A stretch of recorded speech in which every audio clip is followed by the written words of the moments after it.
परमेश्वर की नजरें आपको हर पल देख रही हैं और आपके एक एक पल को रिकॉर्ड कर रही हैं। इब्रानियों अध्याय 4 और उसके वचन 13 में यूं लिखा है कि सृष्टि की कोई भी वस्तु परमेश्वर से छिपी हुई नहीं है, वरन जिसे हमें लेखा देना है उसकी आंखों के सामने सब वस्तुएं खुली और प्रकट हैं। तो सुना आपने, लिखा है यहां पर कि जिसे हमने लेखा देना है ना, उसकी आंखों के सामने सब वस्तुएं, हर चीज, हर इंसान के ख्याल तक भी खुले हुए हैं, प्रकट हैं, जाहिर हैं। He can see through. दो सगे भाई थे, दोनों अपने अपने बिजनेस में, अपने अपने काम में एक्सपर्ट थे और अपना अपना काम कर रहे थे। तो एक दिन दोनों परमेश्वर के सामने बलिदान चढ़ाने के लिए, कुर्बानी चढ़ाने के लिए गए। पहला गया, परमेश्वर ने उसकी कुर्बानी को एक्सेप्ट नहीं किया। वहीं जब दूसरा गया तो उसकी कुर्बानी को परमेश्वर ने एक्सेप्ट कर लिया, स्वीकार कर लिया। तो इस सब को देखकर जो पहला भाई था, जिसकी ऑफरिंग रिजेक्ट हो गई थी, उसने जब दूसरे भाई के बलिदान को एक्सेप्ट होते हुए देखा तो वह बहुत ही क्रोधित हुआ। तो यहां पर इस वक्त में सिर्फ ये दोनों भाई ही थे, कोई और इंसान, कोई और शख्स वहां पर नहीं था जो इस सारे इंसिडेंट को देखता और रिकॉर्ड करता। तो क्या हुआ, उस बड़े भाई ने क्रोध में आकर जेलसी के कारण अपने छोटे भाई को मार दिया। भले वहां पर कोई नहीं था, कोई देखने वाला, कोई रिकॉर्ड करने वाला नहीं था, लेकिन एक था जो इस सब को देख रहा था।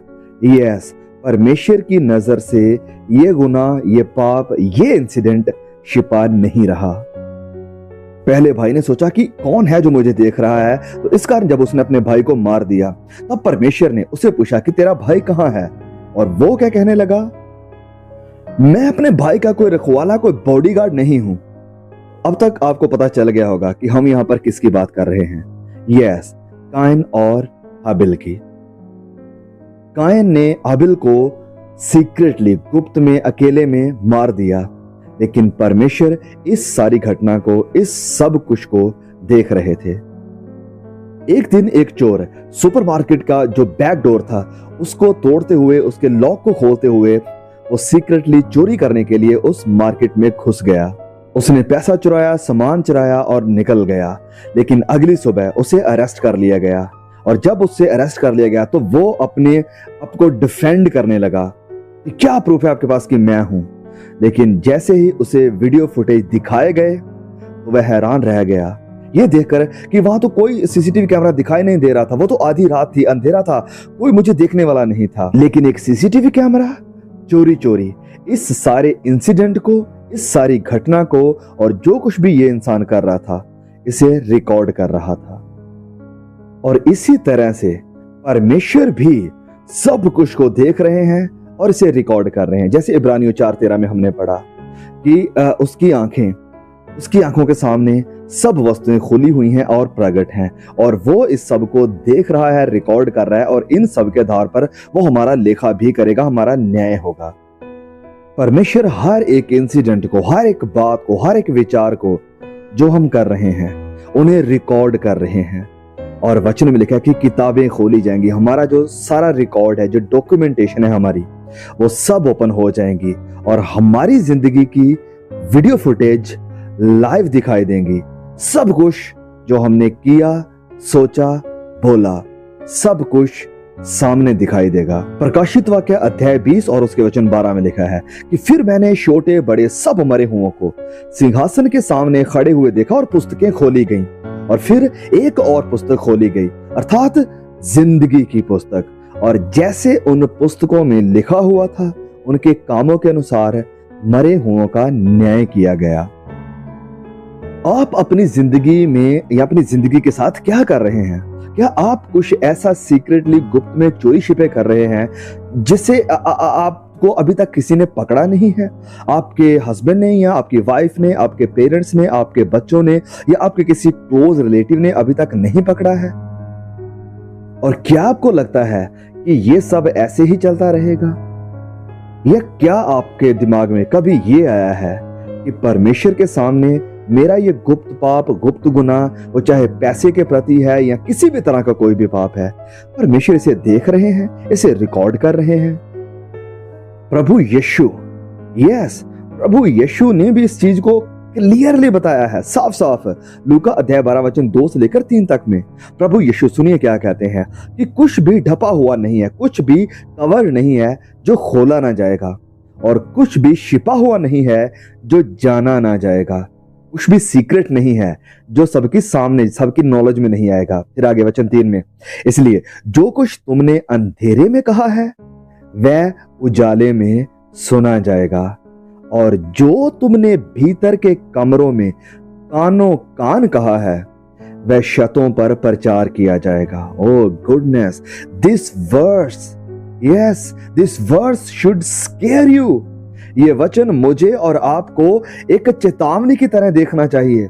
प्रभु यीशु कह रहे हैं कि जो कुछ तुमने अंधकार में किया है, चोरी चोरी किया है, बंद कमरे में किया है, वह सबके सामने उजियाले में, रोशनी में सुना जाएगा, और जो कुछ तुमने भीतर कमरों में किया है या कहा है वह शतों पर प्रचार किया जाएगा। मतलब सबके सामने इस सब की कैसेट या डीवीडी या वीडियो प्ले करी जाएगी, सब कुछ की। और सबसे बड़ी मेरे लिए हैरानी की बात ये आती है, सबसे बड़ी चेतावनी की बात ये है कि ये बात कर कौन इंसान रहा है। सो यस, समझिए इस बात को, कौन कह रहा है ये सब बातें? प्रभु यीशु। प्रभु यीशु वही न्यायी है, वही जज है। वचन में लिखा है कि उसी के द्वारा परमेश्वर न्याय करेंगे सारी दुनिया का। तो वो हमें पहले से ही सावधान कर रहे हैं। सोच कर देखिए, एक जज पहले से ही आपको कह दे कि देखो ये सारी चीजें हैं और इनके आधार पर तुम्हारा न्याय होगा, तो आप बड़े सावधान रहेंगे, क्योंकि जज ने हमें पहले से ही अवेयर कर दिया है। ओके, मैं एक और एग्जांपल आपको देता हूं। मान लीजिए जो टीचर है जिसने आपका एग्जाम लेना है और वो आपको कुछ हिंट दे दे कि ओके ये सारे 5 क्वेश्चन हैं और इन 5 क्वेश्चंस में से मैं किसी 3 क्वेश्चंस का जवाब लूंगा। आप क्या करेंगे? उन 5 क्वेश्चंस की अच्छी तरह से स्टडी करेंगे। You will make sure you are very well prepared.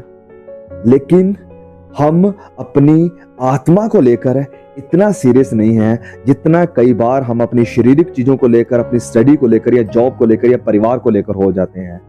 आत्मा के विषय में कहा गया कि जो कुछ तुम अंधकार में करोगे उसे रोशनी में लाया जाएगा, जो कुछ तुम बंद कमरों में करोगे उसे छतों पर लाया जाएगा। कुछ भी सीक्रेट नहीं है जो किसी के द्वारा जाना नहीं जाएगा, कुछ भी कवर नहीं है जो खोला नहीं जाएगा। सब कुछ खुलेगा, सब कुछ सीक्रेट बाहर आएगा, सब कुछ जो अंधकार में किया है रोशनी में आएगा, और सब कुछ जो बंद कमरों में किया है वो डिस्प्ले किया जाएगा सबके सामने, पब्लिक में। तो ये जो वचन हमने पढ़े हैं, ये चेतावनी, स्पेशली हम जो मसीही लोग हैं, हमें इससे बड़े ही गंभीरता से लेना चाहिए।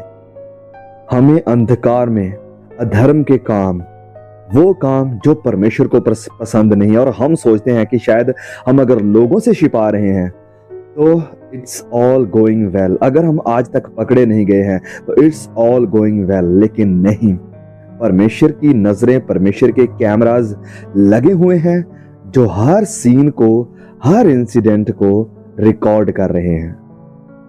सुनिए ध्यान से, फिर से मैं रिपीट करूंगा, परमेश्वर से कुछ भी छिपा हुआ नहीं है। उसकी नजरें आपकी हर एक बात को, सीक्रेट पाप को, आपके हर एक काम को, यहां तक कि ख्यालों को भी रिकॉर्ड कर रहे हैं। हाँ, रिकॉर्ड कर रहे हैं। और क़यामत के दिन जब न्याय होगा, जब जजमेंट शीट में परमेश्वर बैठेंगे, तो सब कुछ प्ले किया जाएगा, चलेगी आपकी जिंदगी की सारी वीडियो टेप, और जो मैंने और आपने मन में ख्यालों में ही सोचा था वो सब लोगों को ऊंची ऊंची सुनाई देगा, आपको भी। अब जब इस बात को समझ जाते हैं कि परमेश्वर हर चीज को रिकॉर्ड कर रहे हैं, देख रहे हैं, अब हम इससे क्या सीखते हैं? हम इससे सबसे पहली बात ये सीखते हैं कि हम परमेश्वर से भाग नहीं सकते हैं, हम परमेश्वर से छिप नहीं सकते हैं। हाँ, हम कुछ भी ऐसा नहीं है जो सीक्रेटली कर सकते हैं जिसे परमेश्वर नहीं दे सकता है, क्योंकि परमेश्वर की नजरें पूरी दुनिया के ऊपर, पूरे यूनिवर्स के ऊपर लगी हुई हैं, देख रही हैं, रिकॉर्ड कर रही हैं। जब हम पढ़ते हैं भजन संहिता में, वहां पर दाऊद क्या लिखते हैं? सुनिए ध्यान से, यहोवा स्वर्ग से दृष्टि करता है, यहोवा स्वर्ग से दृष्टि करता है, वह सब मनुष्यों को निहारता है, सब मनुष्यों को निहारता है। इंग्लिश में लिखा है ही beholds all the sons of man। निहारता मतलब देखता, ताकता है। फिर आगे वचन 14 में लिखा है कि अपने निवास के स्थान से, फिर से उसी चीज को रिपीट किया गया है और किसी और एंगल से, कि अपने निवास के स्थान से वह पृथ्वी के सब रहने वालों को देखता है। पृथ्वी के सब रहने वालों को, पापियों को भी, धर्मियों को भी, विश्वासियों को भी, गुनहगारों को भी, कि सब रहने वालों को वो देखता है। सुनिए फिर से, सब पृथ्वी के रहने वालों को वो देखता है। हाँ, कहिए कि परमेश्वर मुझे देखता है। अब अगर जो परमेश्वर का भय मानने वाला है, जो परमेश्वर के अनुग्रह में चलने वाला है, जो परमेश्वर के ऊपर विश्वास करने वाला है, उसके लिए ये एक इनकरेजमेंट वाली बात है। उसे ये अच्छा लगेगा कि वाह, परमेश्वर मुझे देखता है, वो मेरे हालातों को जानता है, वो मेरी हर एक बात से, हर एक काम से वाकिफ है, वो मेरी हर एक प्रॉब्लम से वाकिफ है, परमेश्वर मुझे देखता है। लेकिन जो उसके विरोध में है, जो सीक्रेटली ऐसे काम कर रहे हैं, जो परमेश्वर के खिलाफ जा रहे हैं, यहां तक कि चर्च में आकर भी गलत काम कर रहे हैं, परमेश्वर का ये जो वचन है उनके लिए एक बड़ी चेतावनी और डर के जैसे आता है कि वो मुझे देखता है। दाऊद, जो इस भजन संहिता को लिखने वाला था, उसने गुनाह किया और उसे पता चल गया कि वो परमेश्वर से भाग नहीं सकता है। उसे पता चल गया कि मेरा ये पाप जो मैंने सीक्रेट में किया था, ये सीक्रेट नहीं है परमेश्वर की नजरों में। वो क्या लिखता है भजन संहिता 139 वचन 7 और 8 में, कि मैं तेरे आत्मा से भागकर किधर जाऊं, मैं तेरे आत्मा से भागकर कहां जाऊं, या तेरे सामने से किधर भागूं। यदि मैं आकाश पर चढ़ जाऊं तो तू वहां पर भी है, यदि मैं अपना खाट अधोलोक में बिछाऊं तो तू वहां पर भी है। दाऊद इस बात को समझ गया था कि परमेश्वर से भागना मुश्किल ही नहीं, इम्पॉसिबल है, उससे हम भाग नहीं सकते हैं। तो जब आप इस बात को समझ लेते हैं कि परमेश्वर के कैमरा, परमेश्वर की नजरें हर एक इंसान के ऊपर लगी हुई है, जैसे हमने वचन में पढ़ा, तो फिर आपको इस बात का पता चल जाएगा कि आप उससे भाग नहीं सकते हैं, आप उससे कुछ भी छिपा नहीं सकते हैं।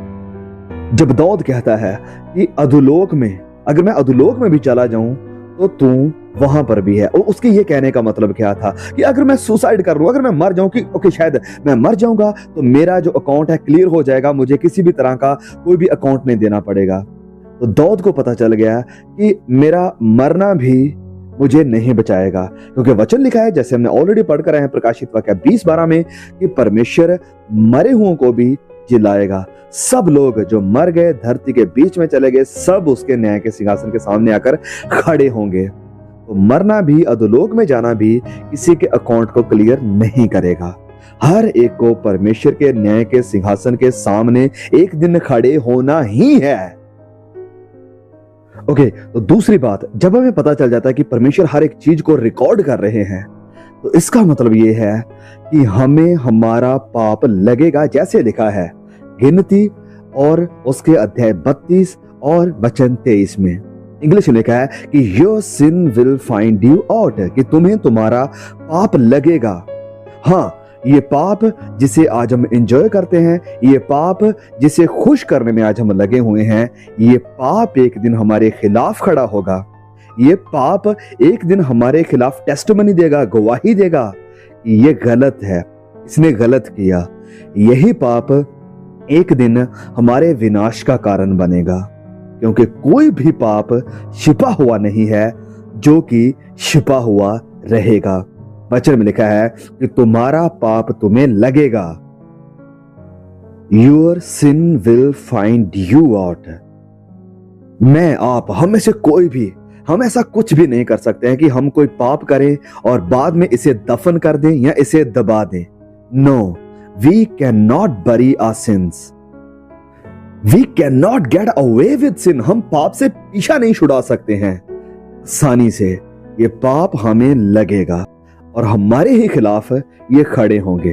अब हमें ये जानते हुए, जब हमें परमेश्वर ने यह रेवलेशन दिया है, जब हमें परमेश्वर ने अपने वचनों के द्वारा बात करके हमें यह प्रकाशन दे दिया है, तो अब what we are suppose to do, हमें क्या करना चाहिए इसके प्रति। इट इज वेरी सिंपल कि देखो अपने आप को, जांचो अपने आप को कि कौन सा वो गुप्त गुनाह है जो आप दूसरों से छिपाना चाहते हैं, कौन सी वो ऐसी चीज है जो आप दूसरों से चोरी चोरी कर रहे हैं, या कोई भी पाप है जिसके बारे में सभी जानते हैं लेकिन फिर भी आप घमंड के कारण या किसी भी तरह के लालच के कारण कर रहे हैं। आज ही अभी से उसे पश्चाताप करें, अभी पश्चाताप करें, तौबा करें, रिपेंट करें कि प्रभु मेरी जिंदगी में ये गुनाह है और मैं इसे छोड़ने के लिए तैयार हूं, मैं इससे बाहर आने के लिए तैयार हूं, प्लीज मेरी मदद करो, प्लीज मेरी मदद करो। तो अपने गुनाहों से पश्चाताप करो, इन्हें मान लो। वचन कहता है कि अपने गुनाहों का अंगीकार करो और प्रभु यीशु मसीह से माफी मांगो कि मैं माफी मांगता हूं कि मैंने ये सब कुछ किया या कर रहा हूं या कर रही हूं। और वचन कहता है कि जब हम अंगीकार करते हैं परमेश्वर के सामने, अपने गुनाहों को मान लेते हैं, तो वो विश्वास योग्य है, वफादार है, हमें क्षमा करने के लिए, हमें माफ करने के लिए तैयार है। तो हाँ, प्रभु यीशु का लहू है जो हमें आज माफी देने के लिए तैयार है। प्रभु यीशु के लहू के द्वारा ही हम अपने इन सब गुनाहों से पीछा छुड़ा सकते हैं। प्रभु यीशु के द्वारा ही हम अपने इस गंदे रिकॉर्ड को क्लीन कर सकते हैं, साफ कर सकते हैं।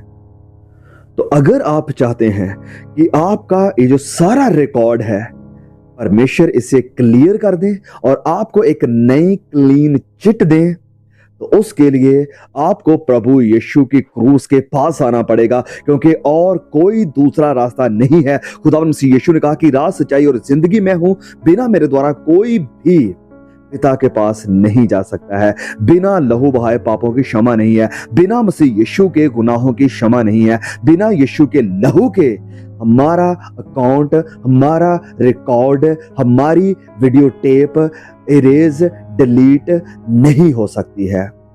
हमारी हिस्ट्री प्रभु यीशु ही हैं जो क्लियर कर सकते हैं और हमें एक नया रिकॉर्ड दे सकते हैं जिसके ऊपर हम अपनी जिंदगी के एक नई शुरुआत कर सकें।